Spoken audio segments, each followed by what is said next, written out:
اس لڑکے نے وہ پتھر اس جانور کو مارا تو وہ جانور ایک ہی پتھر کے ساتھ مر گیا۔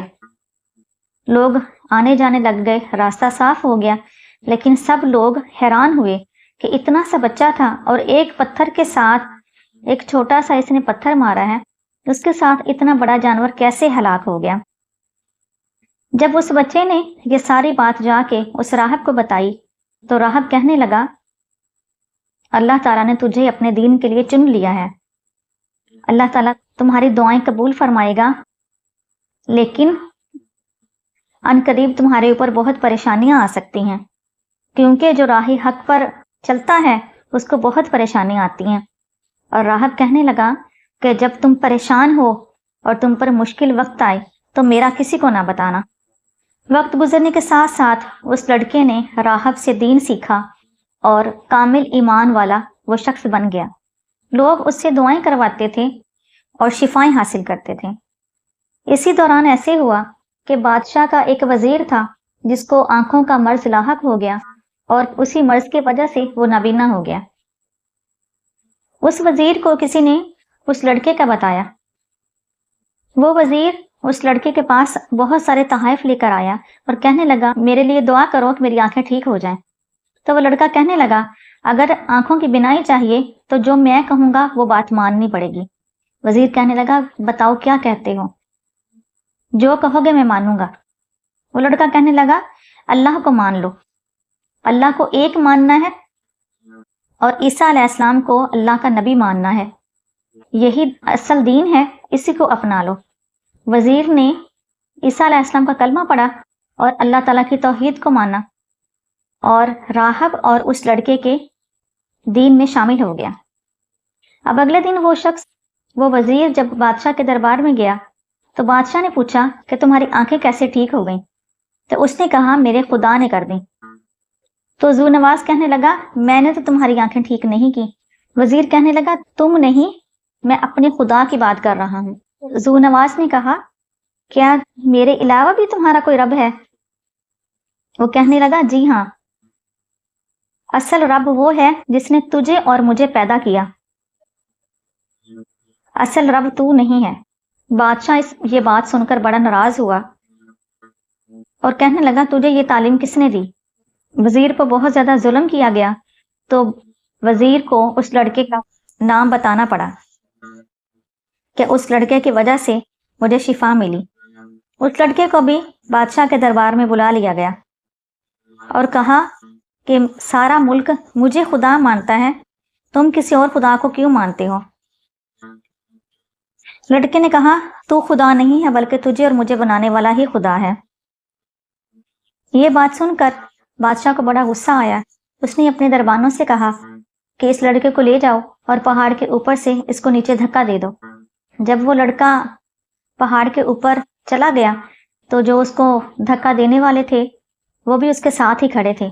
اچانک اللہ کے حکم سے پہاڑ کانپنے لگ گیا اور جو بادشاہ کے درباری تھے وہ نیچے گر کے مر گئے اور لڑکا صحیح سلامت وہیں پہ کھڑا رہا۔ لڑکے کو دوبارہ پھر بادشاہ کے دربار میں بھیجا گیا۔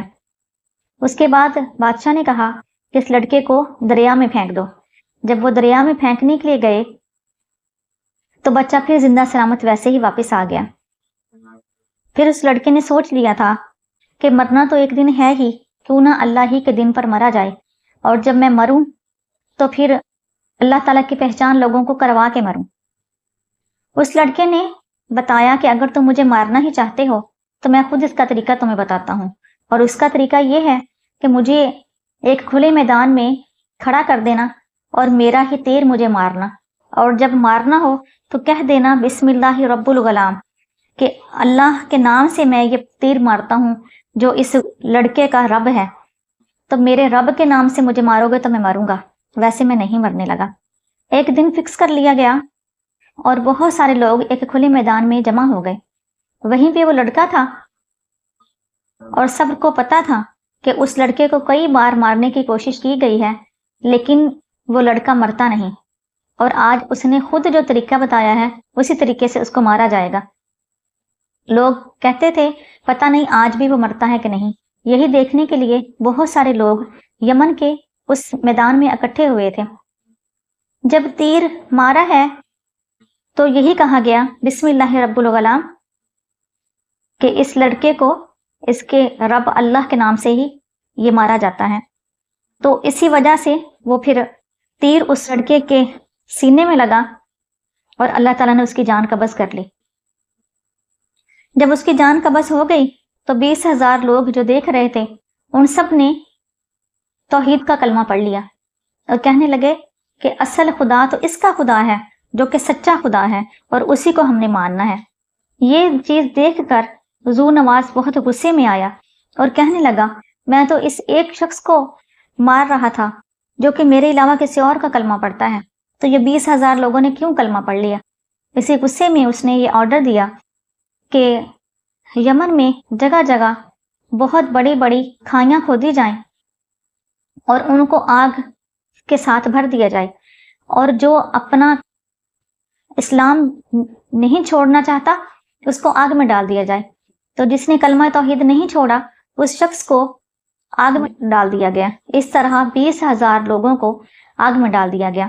رسول اللہ صلی اللہ علیہ وآلہ وسلم نے یہ سارا واقعہ بتایا ہے جو میں آپ کو بتا رہی ہوں۔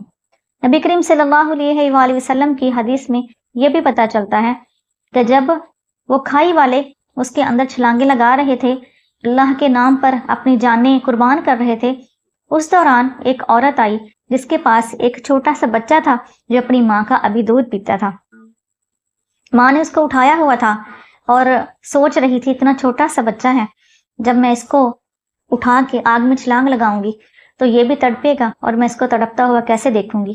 وہ سوچ رہی تھی کہ میں اس کو ابھی جھوٹے جھوٹے کہہ دیتی ہوں کہ نہیں میں تجھی کو مانتی ہوں اور کلمہ توحید چھوڑتی ہوں، جب میرا بچہ بڑا ہو جائے گا تو پھر چاہے میں اپنے آپ کو قربان بھی کر دوں گی۔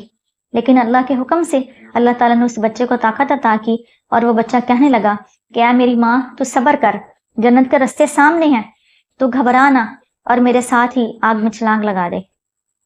تو اس عورت نے اپنے اس بچے کے ساتھ ہی آگ میں چھلانگ لگا دی۔ وہ جو 20,000 لوگ کھائی میں ڈالے گئے انہی کو اصحاب الاخدود کہا جاتا ہے، جن کو زندہ جلا دیا گیا کلمہ توحید کے نام پر۔ اللہ تعالیٰ ان کے درجات بلند فرمائے، ان کی قربانیوں کو قبول فرمائے، اور اللہ تعالیٰ نے ان کی قدر کرتے ہوئے ہی ان کا ذکر قرآن پاک میں کیا ہے تاکہ قیامت تک ان کا ذکر خیر موجود رہے۔ جو بھی حافظ اور قاری گزریں گے امت محمدیہ صلی اللہ علیہ وآلہ وسلم کا، جو بھی شخص قرآن پاک پڑھے گا اصحاب الاخدود کا قصہ پڑھ کے گزرے گا، ان کی قربانیوں کو یاد کر کے گزرے گا۔ اللہ تعالیٰ ان کے لاکھوں کروڑوں درجات بلند فرمائے، اللہ ہمیں عمل کی توفیق عطا فرمائے۔ وآخر دعوانا ان الحمد للہ رب العالمین۔